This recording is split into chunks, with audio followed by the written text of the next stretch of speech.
चक्षुरुन्मिलितं येन तस्मै श्रीगुरवे नमः। श्रीचैतन्य मनोभीष्टं स्थापितं येन भूतले स्वयं रूपा गदामह्यं ददाति स्वपदान्तिकम्। हे कृष्ण करुण सिन्धु दीनबन्धु जगत्पते गोपेश गोपिका कान्ता राधा कान्ता नमस्ते। तप्त कांचन गौरंगी राधे वृंदावनेश्वरी वृषभानुस्ते देवी प्रणमामि प्रियै। जय श्री कृष्ण चैतन्य प्रभु नित्यानंदा श्री अद्वैत गदाधर शिवसादि गौरभक्तवृंद। हरे कृष्ण कृष्ण कृष्ण हरे हरे राम राम राम। नमः विष्णुपदाय कृष्ण पृष्ठाय भूतले श्रीमति भक्तिवेदांत स्वामी नामिने। नमस्ते सरस्वती देवे गौरवाणी प्रचारिणे निर्विशेष शून्यवादी पाश्चात्य देशतारिणे। Hope everyone had good Akshay Tritiya. Hare Krishna to everyone. So we start with the chapter 6, which is called Dhyan Yoga. Quickly tell me what is the name of chapter 1 of Bhagavad Gita. What is the name of chapter 1? Arjuna Vishada Yoga, Mataji. Okay, on Prabhupada's book, what is the name? Observing the armies on the battlefield of Kurukshetra. Okay, thank you. Everyone has to speak, otherwise I'm not going to take the class. I'm not just teaching one or two people here.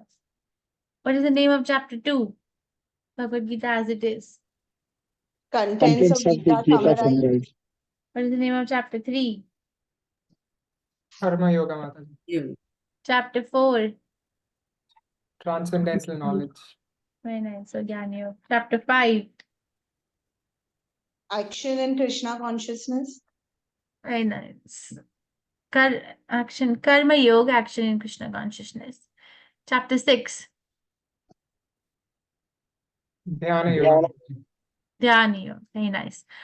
Okay, thank you. So we start with Dhyana Yoga. Let's pay our obeisances to Shri Radha Govinda. This is what we studied in chapter 5, Karma Yoga, action in Krishna consciousness, where Krishna describes Nishkam Karma Yoga easier than renouncing work, and then how to perform Nishkam Karma Yoga, and then, of course, the 3 doers, and liberation by focus on the Supreme. Then Krishna introduces the concept of Ashtanga Yoga in verse 27 and 28 of 5th chapter, and then says that the peace formula is that one has to understand Krishna as all in all. This is chapter 6 summary. There are 47 verses, and chapter 6 is divided into 6 sections for the sake of understanding. So first 4 verses, Krishna describes advancing in yoga through detached work. Not suddenly can we take to Ashtanga Yoga. So he emphasizes the importance of reaching to the peak of Nishkam Karma Yoga before one can take to Ashtanga Yoga. Then in Ashtanga Yoga, there is a beginning stage and an advanced stage. Beginning stage is called Yoga Ruddha stage, which is described in verse 5 to 9. And then verse 10 to 32, further stages of practices of Ashtanga Yoga described by Krishna. Then 33 to 36, about the mind, because everything is focused on mind in a conditioned state of life. Okay, and then Arjuna asks a question after hearing all this, because he thinks that this is very, very difficult to practice. And then Krishna talks about the destination of unsuccessful yogi, and then he gives a verdict, the topmost yogi, which lays the foundation for the beginning of the middle third of Bhagavad Gita, where we only talk about Bhakti Yoga. Okay, so advancing in yoga through detached work, Ashtanga yogis like Nishkam Karma yogis, they engage in detached work to advance. Detachment will not come to one who is not realizing that they are not autonomous in their actions. Okay, unless until we understand that there are 3 doers and I am just desiring, Krishna is witnessing my desire and sanctioning, and material nature is bringing forth the things required to fulfill my desire. One needs to understand this. So one who purifies his vision and activity by Nishkam Karma Yoga can make further advancement by practice of meditation and super soul by Ashtanga Yoga method. Okay, so this is very important. Krishna is not going to directly jump into the description of Ashtanga Yoga rather he's going to spend first 2 verses of 6th chapter emphasizing the importance of Nishkam Karma Yoga. And then he will say, okay, now these are the practices of Ashtanga Yoga. So if somebody wants to make an advancement, then the beginning stage is Nishkam Karma Yoga.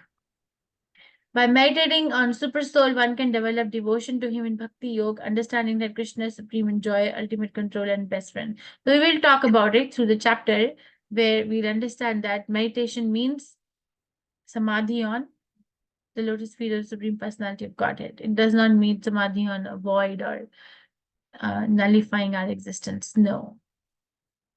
Okay, what is the connection between chapter 5 and chapter 6? Chapter 5, Nishkam Karma Yoga, as one is working but is not attached to the result of the work, gives the work to Krishna, is working in full knowledge. And what is the result of that knowledge? That one develops attachment that I'm not the body, I'm the soul. I'm using this body as a vehicle to work for the Supreme Personality of Godhead. And then the consciousness increases. As the consciousness increases, one's ability to practice Ashtanga Yoga principles increases. Unless and until one is established in detached work, unless and until one is established in Jnana Yoga, one is not able to go to the principles of Ashtanga Yoga. Even Karma Yoga, one has to be practiced. Okay, so Krishna, again, I'm emphasizing this is the 3rd time I'm saying, before practicing advanced stages of Ashtanga Yoga, one must be purified by the practice of Nishkam Karma Yoga. So Krishna emphasizes the importance of Nishkam Karma Yoga in the first two verses. This is a very nice verse. Shri Bhagawanuvacha anashrita karma phalam karyam karma karoti yaha sa sannyasi cha yogi cha na niragnirna cha akriyaha. Supreme Personality of Godhead said, one who is unattached to the fruits of his work and who works as he is obligated and he is in renounced order of life. And he is a true mystic, not he who lights no fire, performs no duty. Okay, so anashrita. Ashraya means shelter. Anashrita means not taking shelter. Not taking shelter of what? Karma phalam. Not taking shelter of the fruit of work. Karyam karma karoti yaha. One who works like this. One who works but does not take shelter of the fruit of the work. One who works like that. Sa sannyasi cha yogi cha. That person is a sannyasi and a yogi. Why sannyasi? Why? Because that person is not working for one's own sense gratification. That's sannyas, right? Not working for one's own sense gratification. Why yogi? Because the mind is completely controlled. You see, the main aim of yoga is to concentrate on Supreme Personality of Godhead. For that, we need a controlled mind. Na nir agnir, not the one who does not light the fire. Na cha akriyaha, and who does not perform any work. So this is important. So one who is working but not taking the shelter of the work, shelter of the results of the work, that person is a sannyasi and a yogi. Why a sannyasi? Because why a sannyasi? I said that word. You tell me now. Why a sannyasi? He's not interested in the fruit. Okay, very nice. Because he is not attached to sense gratification. Sannyasi is a person who is not working for sense gratification, right? This person is not working for sense gratification. And why yogi? Krishna says, sa sannyasi cha yogi cha. Why yogi? Why this person is a yogi? Because he can control his mind. When control is mind. Very nice. Okay. So not working for sense gratification, the mind is controlled. That person is the true sannyasi and a yogi. So then he says, what is called renunciation, you should know to be the same as yoga or linking oneself with the Supreme, O son of Pandu. For one can never become a yogi unless he renounces the desire for sense gratification. Okay, so it is not by the kind of dress one is wearing or the kind of work one is doing. It is by the consciousness behind everything. Okay, so one who is able to renounce the desire for sense gratification works, but does not work so that, you know, we can expand the kingdom of our sense gratification or leave behind the legacy of sense gratification for our dependents. That person is not a yogi. Okay, so what is yoga? Krishna explains here, linking oneself with the Supreme. Okay, So that renunciation is the same. Sorry. So both lead to renunciation of sense gratification. Bhakti yogi, what is it? What does it do? To become attached to Krishna and work for him, thus controlling the mind and senses. Ashtanga yoga is to give up attachment to fruits of work, control senses, focus on the mind within. Okay, so Ashtanga yoga is more of a mechanical process. This is recommended for individuals who are in extreme bodily concept of life. One who is able to directly go to bhakti yoga, they are already a very elevated transcendentalist. But if not, if the body, gross and subtle body, is identifying one's domain of identity a lot, then do that Ashtanga yoga. Now Krishna will start talking about the Ashtanga yoga practice. Arurukshur muniriyogam karma karanam uchyate yogaruddhasya tasyeva samah karanam uchyate. So Arurukshur means one who is beginning the practice, and yoga ruddhasya means one who has attained the perfection of the practice. So for one who is a neophyte in the Eightfold Yoga system, work is said to be the means. Karma karanam uchyate. For one who is already elevated in yoga, cessation of all material activities is said to be the means. Okay, so because in Ashtanga yoga practice, one is not really working, one is focusing within, right? But unless and until one is able to come to the Ashtanga yoga practice, one has to go through this purification of working for Krishna, which is Nishkam Karma Yoga. Understood? Did you read and come, or who has read? Maybe they can tell me. Everybody has read? Or nobody has read? We have read Mataji, yes. Read Mataji. Yes, Read. Mataji. Okay, Anmaya Mataji read. Who read? Who else read? Shiva Srinivas Prabhu read, okay. Kirti Mataji read, okay. Thank you. Okay, Sudarshana Prabhu read. Ambika Mataji read. Rinit Mataji read, okay. Thank you. Very nice. Thank you. Who has not read? Was not prepared for the class. Madan Me, Mohan. Mataji. Nikhil Kapoor. Nikhil Prabhu did not read. Madan Mohan Krishna Das. Okay, wait, let's revisit this topic of reading, not reading at the end of class. Because okay, so person is said to be elevated in yoga when having renounced all material desires. He acts neither for sense gratification nor engages in fruitive activities. So that's yoga ruddhasya stage, yoga ruddha. So if I say, okay, I'm a very good person who can teach this asana, that asana, so I'm very good and elevated in yoga. No, not according to Krishna.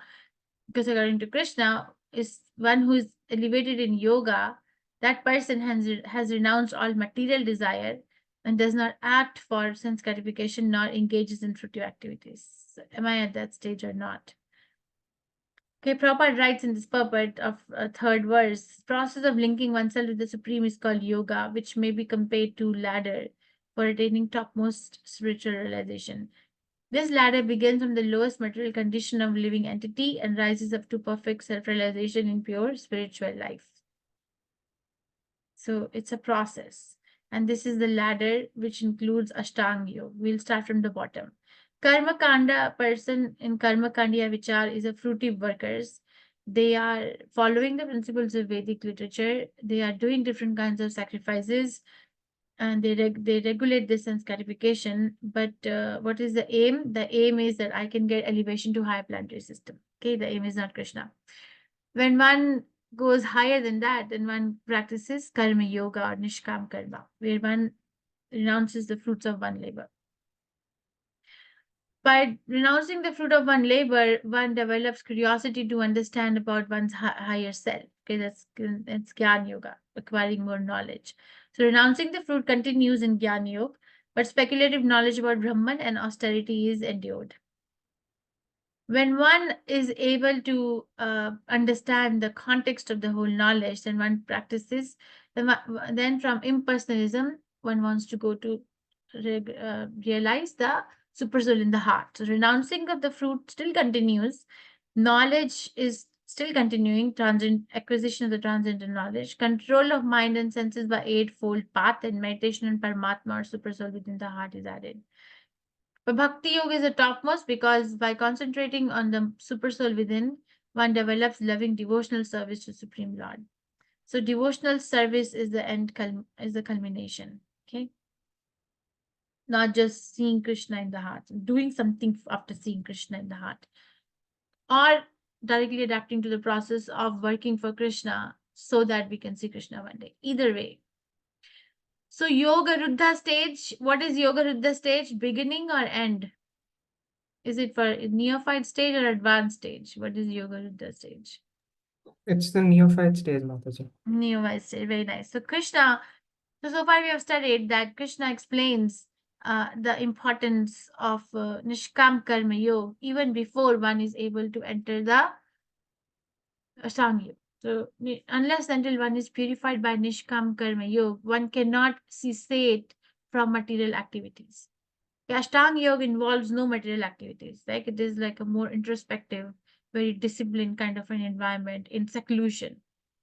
But one cannot go and be there and remain situated unless until one is purified by practice of Nishkam Karma Yoga. So Krishna clarifies that from the beginning of this chapter in 2 verses. Then he talks about Ashtanga Yoga practice for a beginner and then one who is at the advanced stage. The one who is at the beginner, one who is at the beginning stage of the class of the one who is at the beginning stage of Ashtanga Yoga, then that person still has to work. Okay, so this is what Yoga Ruddha stage is: giving up work. Still has to work, but with the intention to give up the work.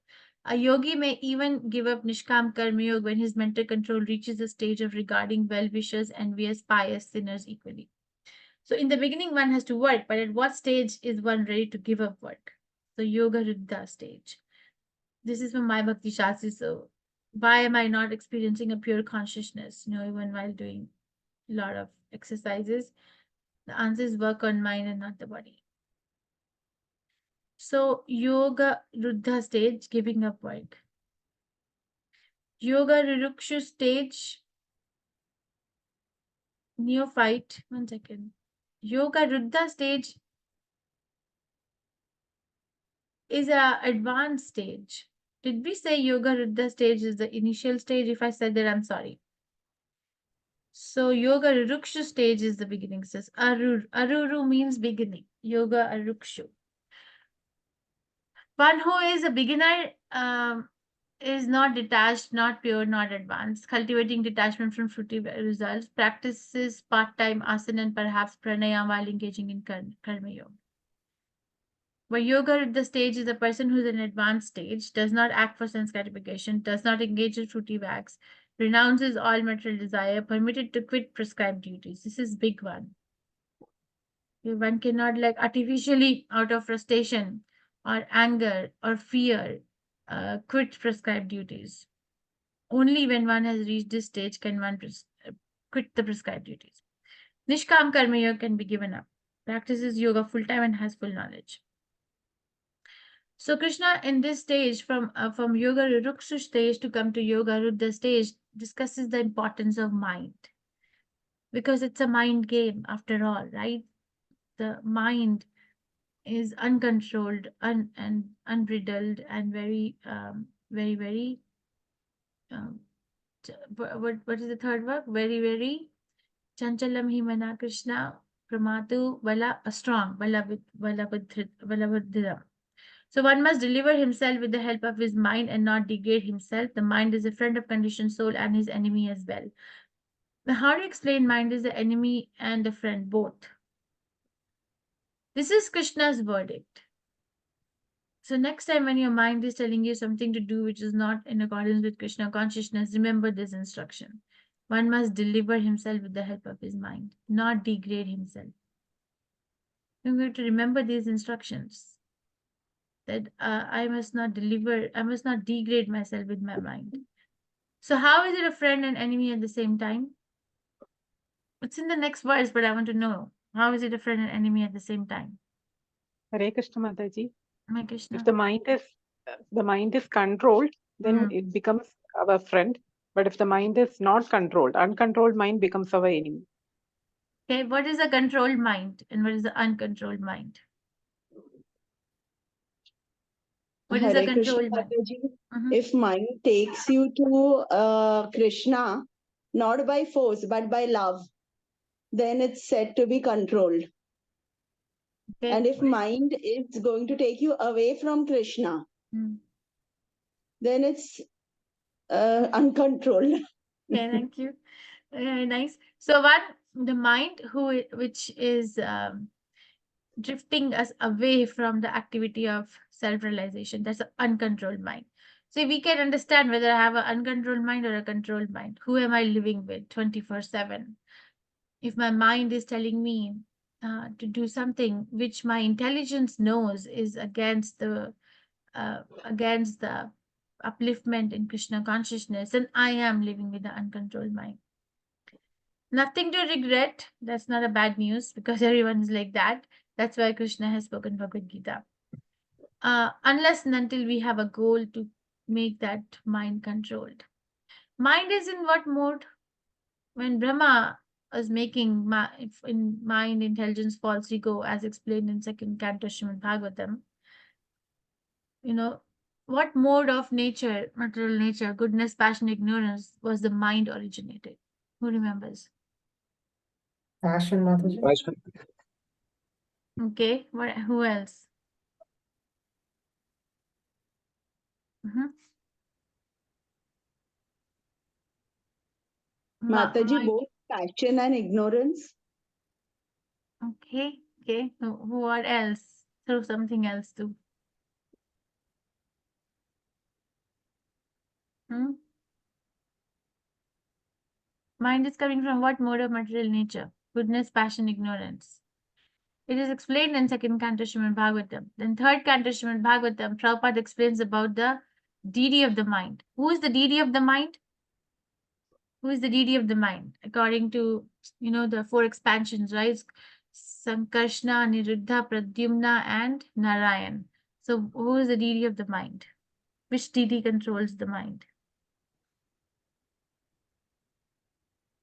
एक class को कुछ नहीं आता पढ़ के भी नहीं आते. What is the goal of sitting in Bhakti Shastri? What is the goal? What's your goal? I'm not, I am in a position to be able to criticize, the relationship is like that. What can you do? So it doesn't mean, don't take anything personally, or even if you take it personally, still talk to me. Why are you doing what you're doing here? What is the goal of Bhakti Shastri? There are so many Shastras. There is the Niti Shastri, how to live, how not to live. Nyaya Shastra. Manu Samhita is Nyaya Shastra, right? Moral codes of conduct, how to live in the material nature. Then there are so many Shastras about sense gratification, Kama Shastras. Now, then there are Gyan Shastras. And now we are talking about Bhakti Shastri, educating oneself in the devotional service of the Supreme Personality of God is Bhakti Shastri. The goal is to become a devotee of Krishna. Hare Krishna Mataji. Yes, Prabhuji. Hare Krishna. Is it Pradyumna? So I love these answers where I get to question the answer. So you're asking me, you're not telling me. Is it Pradyumna? It's not an answer, it's a question. I seems that Mataji Pradyumna is the controller of mind, but You I am tell not me. sure. I seems Mataji it is Pradyumna. Okay, thank you. Thank you for trying. I appreciate. You see, mind is coming from the mode of goodness, and the deity that controls the mind is Aniruddha. Okay, so that's what Prabhupada explains. He links the two things, that because mind is a product of mode of goodness, now in material mind, we're talking about material mind. So, but now we are doing activities which are in the mode of passion and ignorance. So it is obviously going to be an enemy. you're not giving it what it really needs, so it is going to be an enemy. It's not going to be at rest. For example, if you're thirsty, but I keep feeding you chapatis and don't give you any water, you're going to be so happy? Will you be so happy? Well, you're thirsty. You want one glass of water, but I'm going to chapati khao. No water. Well, it's a very nice situation to be in. No, No, Mataji. Mataji. So it's a product of mode of goodness, and we are giving it activities in mode of passion and ignorance. It is going to be an enemy. We are only feeding it like that. Okay, so Aniruddha. It's so nice. You don't read Srimad Bhagavatam, huh? So Aniruddha, third canto Srimad Bhagavatam, chapter 26. It is explained. Aniruddha is a deity which is black, whose color is like a blackish lotus flower. Where the whole description is there. So udharet atmanatmanam na atmanam avasadayate avasadayet atmeva hi atmano bandhur atmeva ripuratmanaha. One must deliver himself with the help of his mind, not degrade himself. The mind is a friend of the conditioned soul and his enemy as well. Okay, so enemy or friend, both, depending on how it is. So one who has bandhur atmanam atmanastasya yena atmaena oh Krishna yen atmeva atmana jitaha atmanastu shatruvate varte atmeva shatruvat. One who has conquered the mind is best of the friends, but one who has failed to do so, the mind will remain the greatest enemy. Here we are obviously talking about the material mind. And in material mind, if I am a subservient to the instruction of the mind says, look here, and I am helpless and look there. The mind says, spend 4 hours on front of the TV or phone. And I do that. The mind says, eat this, go there. So I'm basically a slave in the hand of my mind. So that I'm living in the enemy. But if I can control the mind, say, mind, you do this, then it is a friend. So one who has failed to do so, the mind will remain the greatest enemy. We started 5th canto, Srimad Bhagavatam, 5th chapter today in Srimad Bhagavatam class. And then first instruction that Rishabh Dev is saying is Tapo Divyam, right? Tapo Divyam Shuddha Karena Tapo Divyam Putraka Shuddha Karena. What does it mean is do austerities centered around Krishna, which is Divyam. Why? Because it will purify your heart. And when the heart is purified, then one can have access to spiritual happiness, which is never ending. So Prabhupada explains in doing do austerity, the first austerity is to control the mind. And our life is dedicated for that. The one who has conquered the mind, the super soul is already reached, for he has attained, these are some of the symptoms, okay? From verse number 7 to 9 are the symptoms of a person who has attained the yoga ruddha stage. So we can say, okay, am I perfect in my Krishna conscious practice or not? So one who has, first is conquered the mind or controlled the mind, has attained tranquility. Happiness, distress, heat, cold, honor, dishonor are same. Am I at that stage? No. This is what Krishna expects from each one of us. And if we are not able to do it, he wouldn't be giving it to us. Because we can do it, it is there. So conquer the mind and then attain tranquility. Make sure happiness, distress, heat, cold, honor, dishonor are all the same. Very easy, right? Easy? Easy to do? Uh-huh. Easy? No, Mataji. No, It's Mataji. It's easy, it's simple. Correct? Krishna consciousness is simple for the simple and difficult for the complex. So basically, we can go on talking about all these subject matters in a class, but unless and until we actually get up and take ourselves in a devotional community and work in devotional service, this will remain an unrealized theoretical knowledge. Okay, in association of devotees, we get to practice what Krishna is saying. Most purification happens in association of devotees. I used to think most purification happens in outside world, because people will find fault in you all the time. Hmm? in at your workplace or in your friend circle or in your society or wherever you are outside of the temple community. I used to think all the time, yeah, do you get people like that in your life who find fault in whatever you do all the time at your work or friends? Yes, do we have all those? Okay, Australia is nodding. Definitely, Mataji, yes. Yes, Mataji. All the time. Even our relatives will be never satisfied. So, and the best time to find to validate my statement is in Indian weddings. The weddings in the house. There is so much fault everywhere all the time. So I used to think that, oh, that is a very good purification time. They're disrespecting, and I'm like, I'm not a body, I'm the soul. But no, once you start living with devotees, that's where maximum purification happens. Maximum purification happens. Somehow Krishna plays like that. So a person is said to be established in self-realization and is called yogi or mystic when he is fully satisfied by virtue of acquired knowledge and realization. So knowledge and realization dono chahiye, not just knowledge. Such person is situated in transcendence and is self-controlled. He sees everything, whether it be pebbles, stone, or gold, as the same. So who is that person? Who is satisfied by virtue of acquired knowledge and realization. So knowledge itself is not enough. You see, there can be people who can recite whole Bhagavad Gita, but they don't feel that spiritual happiness in their heart. Where is the gap? Where is the gap? The gap is that we are not applying it in our life.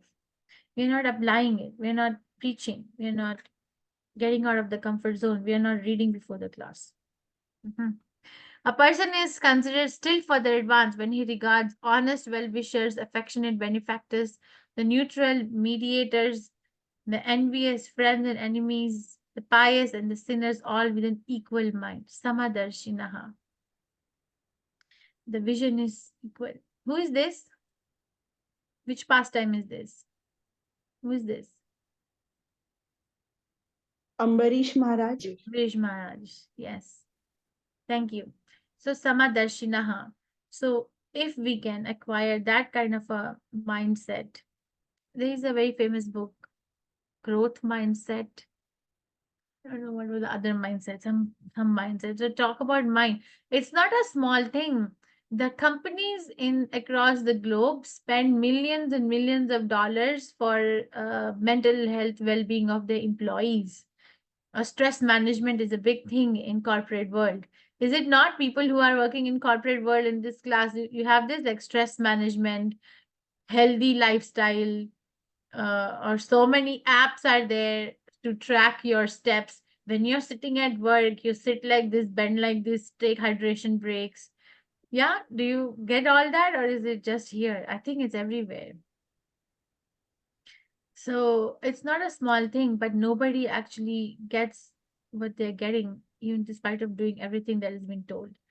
So 6 enemies of the mind. There are 6, or we can even say 6 obstacles of the mind. My friend gave a good seminar. I have the Chiti Shakti, my friend. She gave like 6 obstacles of mind and then 6 friends of mine. So these are obstacles of mind: Kama, Krodha, Lobha, Matsarya, Moha, and Mada. So they're feeding, and then we actually go out in the world to actually collect these obstacles or enemies, and then keep feeding our mind, and the mind remains in the material condition, and then we perpetually go on with our material existence. That's a very horrible situation. So listening to that, we must get a desire of becoming Krishna conscious.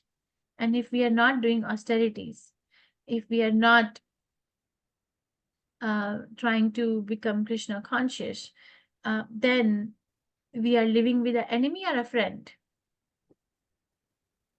Who are we living with then? Enemy or a friend? Enemy. Would you rather live with the enemy or a friend? With a friend. So why are we not making any steps? It is the laziness. No time. Time is a representation of Krishna. So if there is no desire or no effort, there will be no time. That's for sure. That's for sure. If there's no desire and no effort, there will be no time because Krishna controls time.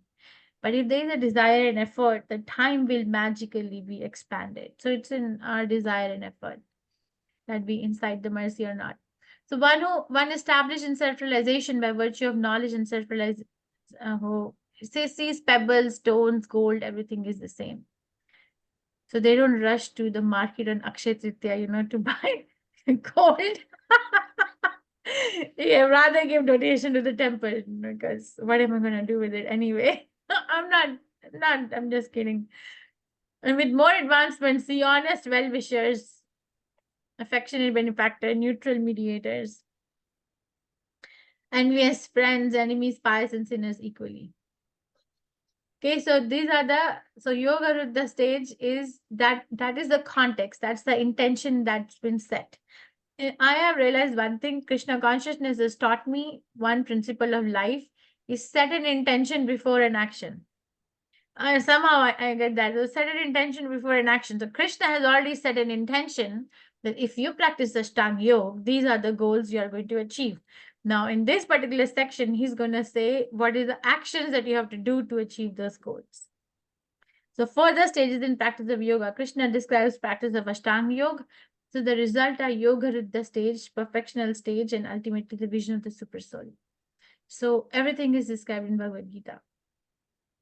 This is, of course, Navanish Prabhu's slide. So what is yoga? Is this yoga? Is this yoga? There are disturbing pictures. This is called beer yoga. Is this yoga? All these yoga or not? So Ashta Anga Yoga. Ashta means 8, Anga means limb, and Yoga means connection. So 8 limbed connection. And these are the stages. First stage will go clockwise. Yam, external discipline. Niyam, internal discipline. Asan, posture, meditation or seat. Pranayam, breath control. Pratyahar, withdrawal of senses. Dharan, concentration. Dhyan, meditative absorption. Samadhi, union, integration. Okay. So is everything described in Bhagavad Gita? Yes, it is described in Bhagavad Gita. This Namanish Prabhu gave us. Yam, which is external discipline, in verse 10 of this chapter. The yogi should live alone in a secluded place and should always carefully control his mind. Once I was giving one class, and then I said, okay, how many of you are doing Yam principle, first principle? So one person said, I am doing. I said, so you're not living at home, you're living in a jungle, and then you're connecting to Wi-Fi from the forest for the class, or how are you saying you're in Yam and secluded place, living alone, no association? He said, I get up at 3 in the morning and I go to the rooftop of my house when no one is there. I'm secluded and I'm alone. So it's not like that, okay? Not like that. It has to be like 24/7 living alone in a secluded place. And always controlling mind, not like, okay, I'm going to do some meditation at 3 in the morning and then I'm going to rush to market to buy some gold because it's Akshay Tritiya. Not like that, okay? Not like that. So niyam is internal discipline in verse 17, temperate in habits of eating, sleeping, working, and recreation. So there is one service group in ISKCON. It's called Bhaktivedanta Medical Association. So we had a retreat few years ago, and one of the doctor physician devotee gave a very good seminar on this, how by eating, sleeping, working, and recreation regulations, one can actually mitigate the sufferings of the material world, material life. He actually gave a very good seminar on and said that how we can change the disease physiology. So it's in our hand whether we are going to get certain diseases or not. It's in our hand. And then he discussed the whole thing. It was very nice. Asan, how we're going to sit is also described from verse 11 to 14. Lay kusha grass on the ground, cover it with deer skin. Okay, seat should neither be too high nor too low, should be situated in a sacred place. Hold one's body, neck, head erect in a straight line, stay steadily at the tip of the nose. Thus, with unagitated, subdued mind, devoid of fear, completely free from sex life, one should meditate upon me. You see, this picture is so nice. Behind there is a tiger in this forest, and this yogi is meditating. His eyes are not completely closed, looking at the tip, situated in a particular posture. There is kusha grass and deer mat. The seat is not too high, not too low, and has really, really did become renounced from the external activities of existence, is controlling the breath, and is not fearful because there is a tiger. Now I have to get up and run, I'll do yoga later, let me go and run. It's not like that. Pranayam, breath control, stopping. This is verse verse 29 of 5th chapter. Practicing stopping the movement of outgoing breath into incoming, incoming into outgoing, and thus at last remains in trance. Prabhupada explains one thing, that it's not the number of years that are fixed in a living entity's life, it's the number of breaths which are fixed. So, and then he explains that when he gave us the 4 regulatory principles of freedom, right? No meat eating, no intoxication, no gambling, no illicit relationships. Says in those, when one executes those principles, the breathing is controlled. Prabhupada says if somebody is doing a sinful activity, they breathe faster. I don't know, if somebody is drunk with alcohol, maybe I thought they breathe slower, but according to Prabhupada, they lose their number of breaths fast if one is doing sinful activity, and then they invite death quicker. So fine principles, nobody teaches, only Prabhupada taught us. Pratyahar, cessation of material existence, verse 15 of this chapter. Dharan disciplines his mental activities, 18th verse of this chapter. Becomes situated in transcendence, devoid of all material desires. He is said to have attained yoga. Dhyan, verse 19 of this chapter. As a lamp in a windless place does not waver, so the transcendentalist whose mind is controlled remains always steady in his meditation on the transcendent self. Samadhi, from verse 20 to 23 of this chapter. One is never shaken even in the midst of greatest difficulty. This indeed is actual freedom from all miseries arising from material contact. So that is, Krishna explains the entire Ashtanga Yoga principles in Bhagavad Gita. So all of the yogas are actually a progression. So Ashtanga Yoga is not the goal in itself. Ashtanga Yoga is a step towards Bhakti Yoga. But do we have to go through this step, or can we directly take to Bhakti Yoga? We can. But one who is in a very big bodily concept of life, to get rid of that concept, one needs to go through this. So Krishna gives the final verdict. There is no possibility of one becoming a yogi, O Arjun, if one eats too much or too little, sleeps too much or does not sleep enough. How come Krishna is talking about eating and sleeping? Na ati ashnatas tu yogo asti, na chaikantam anashanataha, na cha ati swapna silasya jagrato nevacha Arjuna. So no possibility of one's becoming a yogi if one eats too much, too little, sleeps too much, does not sleep enough. So Krishna is not a fanatic instructor. No, he knows that we are in bodily concept of life, and only by regulating the principles of conditional life that we can access our constitutional position. So such a small instruction, but he's giving it. So eats too much or does not eat too little. I have read in Srimad Bhagavatam, which I need to practice as well, that when one eats, there is a ratio. The ratio is that the stomach should be filled with, let me remember, 1/3 of the stomach would be food, another third can be liquid, and the rest has to be air. Basically, if we are hungry for 4 chapatis, eat only 2 chapatis. The 50% of what the hunger is. That's how a yogi eat. What is that verse in common saying in India? One who eats once is a yogi. One who eats twice in a day is a bhogi. And one who eats thrice in a day is what? Do you know? Rogi. Is a yogi. Yeah, that's it. One who eats once in a day is a yogi. One who eats twice in a day is a bhogi. One who eats thrice in a day is a rogi. Now, one who constantly eats only, I don't know what they are then. So, one who eats too much or does not, or eats too little, sleeps too much or does not sleep enough. Prabhupada gives 6 hours of sleep. Okay, more than 6 hours, what mode is attached? What is the mode which is attacking if one is sleeping more than 6 hours in 24 hours? What is Ignorance. ignorance? Ignorance.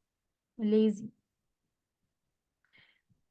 So okay, so I guess I'll pause here and see if there's any question.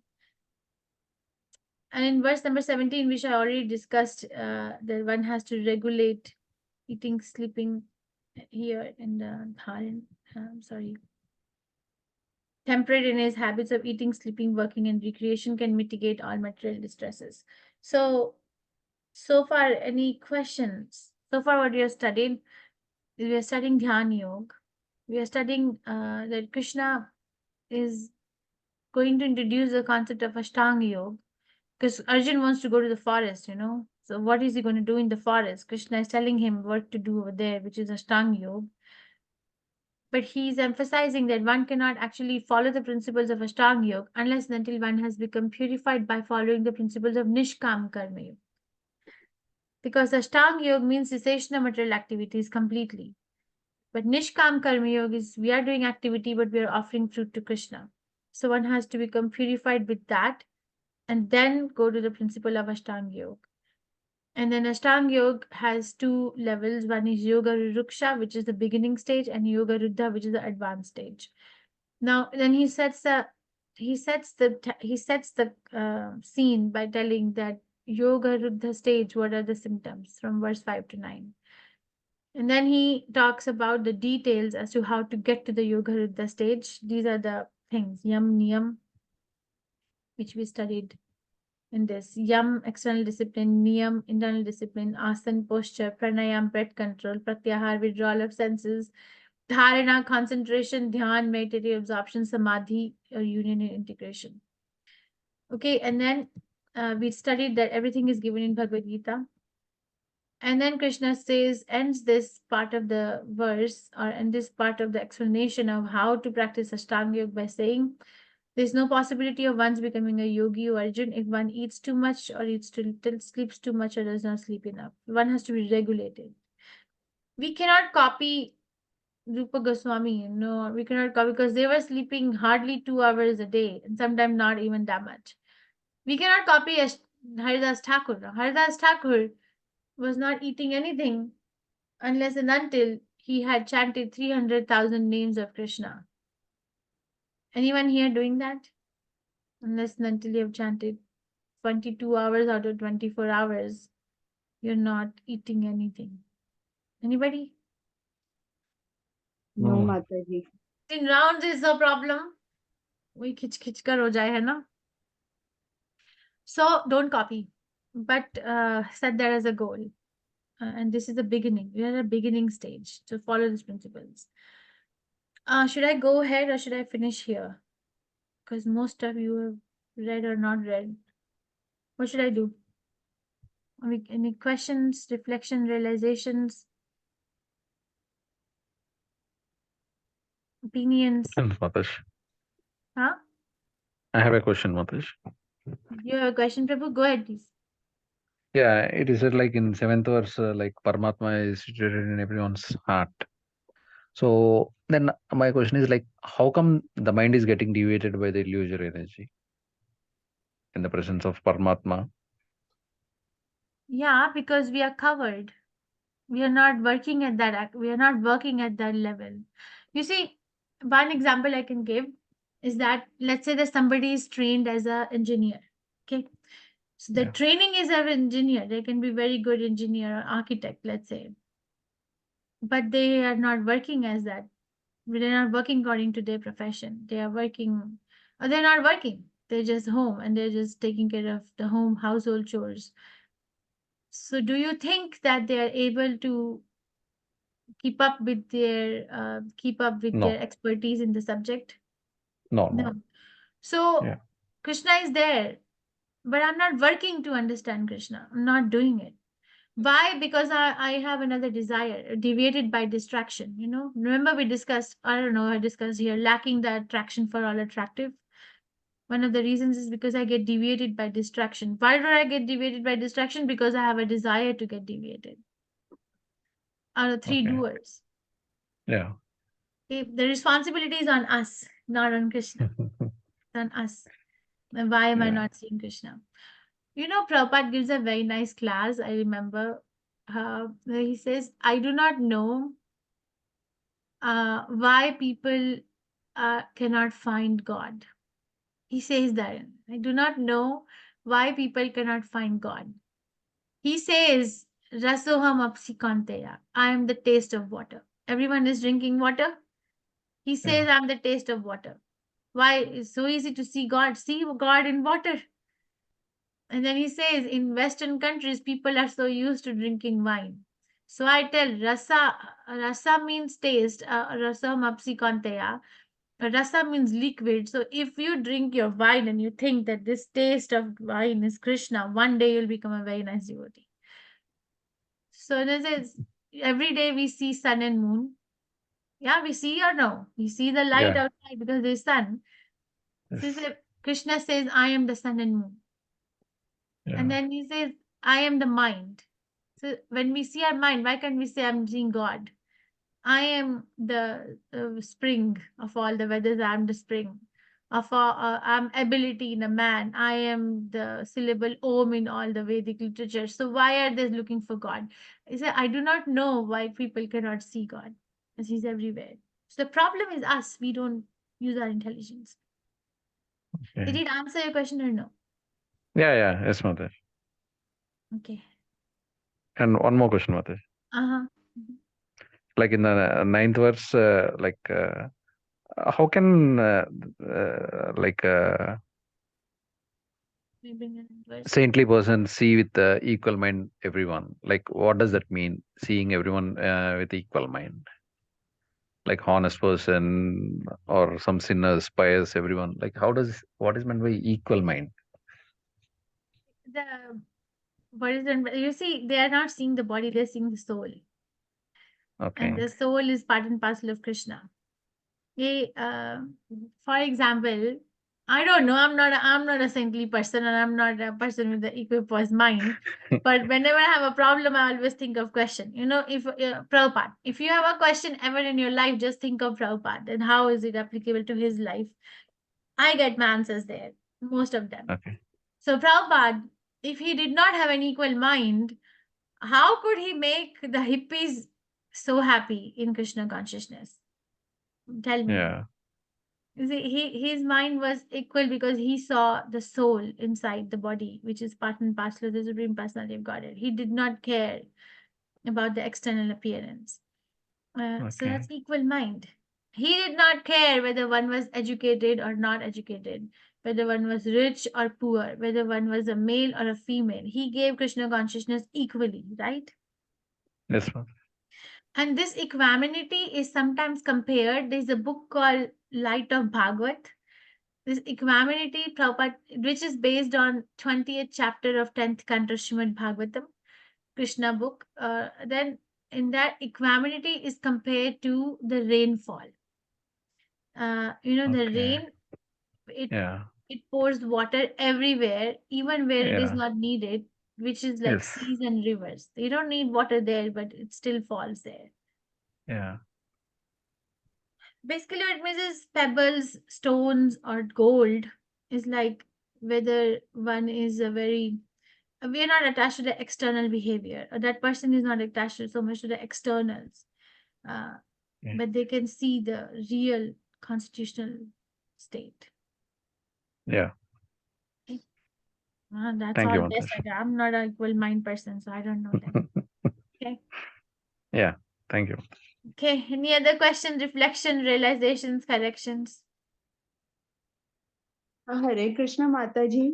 Last time you had given us the assignment Oh yeah, keep for Mataji told me. chapter 6, I think.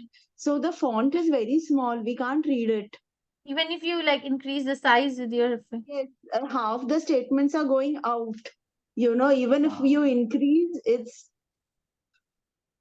I checked up with some other people also. They also said they had the same problem, but you can Yeah, ask about others whether they're facing the same issue. Mataji, even we were discussing in our BV also. It's the it's same not issue. visible. Okay, I'll resend it immediately after this class. Okay, I do want to